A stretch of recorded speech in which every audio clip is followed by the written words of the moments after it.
Hey, this is exactly how to drop your Google Ads cost per click massively. If we spend less on a click, for the same budget, we're going to get more clicks. This is always a great idea. Sometimes it can reduce your click quality, but for the most of the time, it's actually just going to result in us getting a cheaper cost per click and cheaper cost per conversions. So the very first thing we want to do is we want to come over to our campaign and we would like to go and make sure we have sane defaults, right? These are reasonable starting points that we want to stick to. So we want sales, so we're going to stick to a sales conversion strategy. The networks, I would almost always recommend you to turn off the display network. This will drop your cost per click, okay, opting into the display network. But in my experience, there's just too much junk to be able to justify the display network. The search network may actually be something you want to test out, okay? The search network, if you've ever been on somebody's website and there's a search box on that website, some of those search boxes are powered by Google. And the thing is, for the most part, they're going to be junk queries. You're not going to get really any kind of value out of them. But occasionally, this will be a very cheap way of getting actually worthwhile clicks. So this might be something for you to consider. Go and give it a go, try it out. You're going to get cheap clicks, but they may be junk, so just keep an eye out for that. Locations, make sure you are targeting the location you would like, but most importantly, ensure you have presence rather than presence or interest checked. Presence or interest will show your ads to people in third world countries who have an interest in your country. In the case of the UK, if somebody in Bangladesh searches up vacations in the UK, they will be considered as having an interest. Now, if you accidentally have your settings set to this, you're going to get really cheap clicks, but they're going to be from developing countries for the most part. So they're going to be junk. Stay away from this. Ensure you have this set to presence only. Languages, have this set correctly. Budget, whatever you want to spend. Bidding. This is probably the easiest way of lowering your cost per click. Now, something you need to keep in mind is Maximise Clicks. It's exactly in the name. Google Ads will intelligently optimize your campaign and how much it's spending on a click to get you the maximal amount of clicks in your budget per day. The issue with this, in comparison to maximize conversions or maximize conversion value, is that a click doesn't necessarily turn into a conversion, all right? Not necessarily. Usually it does. Usually, if you have maximized clicks, 3% of your clicks or whatever are going to convert. But your conversion rate is almost always going to be higher using a conversion-based bidding strategy. But conversion-based bidding strategies are very expensive and inefficient when our account doesn't have data. So until our account has adequate conversion data, I would always recommend you to start on Maximise Clicks and set a maximum CPC limit. So this is the absolute maximum amount of money that Google is going to spend on one click, and within that click budget, it's going to try to get you as many clicks in a day as possible. So this is a great starting strategy, and this is the way of getting incredibly cheap clicks from Google Ads. All these other ones, I would really kind of ignore this stuff for the time being. So broad match keywords, I would only really recommend broad match if you're using a conversion-based bidding strategy. Some people may recommend you, you can go ahead and expand your search phrases and you can expand your match types and you're going to get cheaper clicks. Yes, you will, but they're going to be junk. Basically, you're going to waste your money if you're using broad match keywords with Maximise Clicks, so just beware there. But the next way of going and making our clicks cheaper is if we go and click into our ad group. As you can see in our match types, we have 3 match types: exact match, phrase match and broad match. And if you don't know what these are, it's basically how specific we would like the user's query to be matched to our keyword. So exact match may only match to business lead or business leads.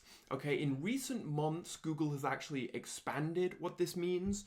So exact match may match to business leads near me or something like that. But generally, when you go exact, it's going to be closer. It's going to match the user search query closer to your actual keyword that you've put into the platform. Now, phrase match is going to be a lot more liberal with the types of search user searches that it brings into your campaign. So in the case of phrase match, business leads may match to, I want to generate leads for my business, right? If somebody searches up, I want to generate leads for my business, Birmingham or something, for example, that may match to business leads. And then we go one up and it's broad match. Now, broad match is Google using all of its AI abilities to intelligently match the user's intent to your keyword, and there's usually going to be very little overlap of the actual what the user's searching and what the keyword is. All right, this is almost entirely an AI strategy where if Google identifies that the user is in the market for lead generation, Google may show that ad if they're searching up like HubSpot, for example, right? They're going to search up HubSpot and Google goes, right, this is how we sell them lead generation. It might just show your ad there. Okay, so broad match is utilizing all of Google's AI features. The issue with this is that if your account doesn't have conversion data, you're going to be wasting money.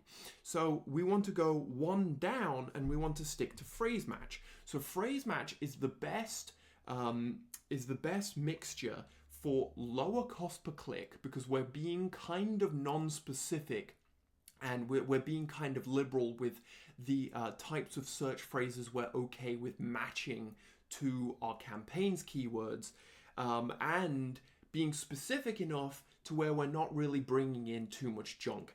If you go to exact match, you're going to get highly, you'll get searches that are highly specific to business leads, for example. But the issue with that is it's going to be quite expensive. So in my experience, phrase match with Maximise Clicks and a reasonable cost per click limit is actually one of the most effective ways of reducing your cost per click. Now, my final point is the longer the search phrase is, the longer the keyword is, i.e. longer tail keywords, usually the cheaper the search is, okay? So if we go for business leads, that's quite a generic term. That may be quite expensive. But if we go B2B lead generation companies in Los Angeles, right? That's going to be a highly specific search keyword that has many components to it. The more components you add to it, the less volume you're going to be getting, but almost always it's going to be cheaper. It's going to be cheaper to have longer keywords, so keep that in mind. Now, the final point I would like to make is something called ad quality. Now, ad quality is not anywhere near as important as it once was. So I haven't actually added it to my columns here, but there used to be some kind of ad quality, and it would give you and it would give you out of 10 a score of how good your ads were in terms of the copy, in terms of the landing page.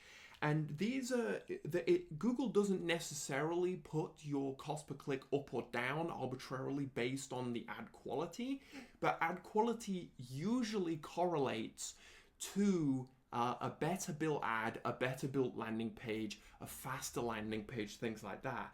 So whenever Google gives you any kind of recommendations or signals that your ad's quality isn't particularly good, or let's say, for example, page speed, if we go to my site and we go and check out my agency offer, so if you'd like to work with me, you can go and work with me through my agency, so go ahead and book a call. But let's go ahead and just quickly check the page speed performance of my site. Google will actually charge you more money to run traffic to a slower loading page. So if you have a really slow loading page, you're going to be paying more for a click. Okay, so keep that in mind. And it's the exact same thing with your ad quality. If you have really junky ads, then you're going to be paying more for a click. As you can see, my performance is terrible on that page because I have that embedded loom. So this page is going to be quite expensive for me to run Google Ads traffic to, because I just have a lot of videos and assets and components on it that I haven't optimized, basically. But yeah, there are my advice for getting cheaper clicks. If you would like to work with me, check out my link in the description. Have a great day.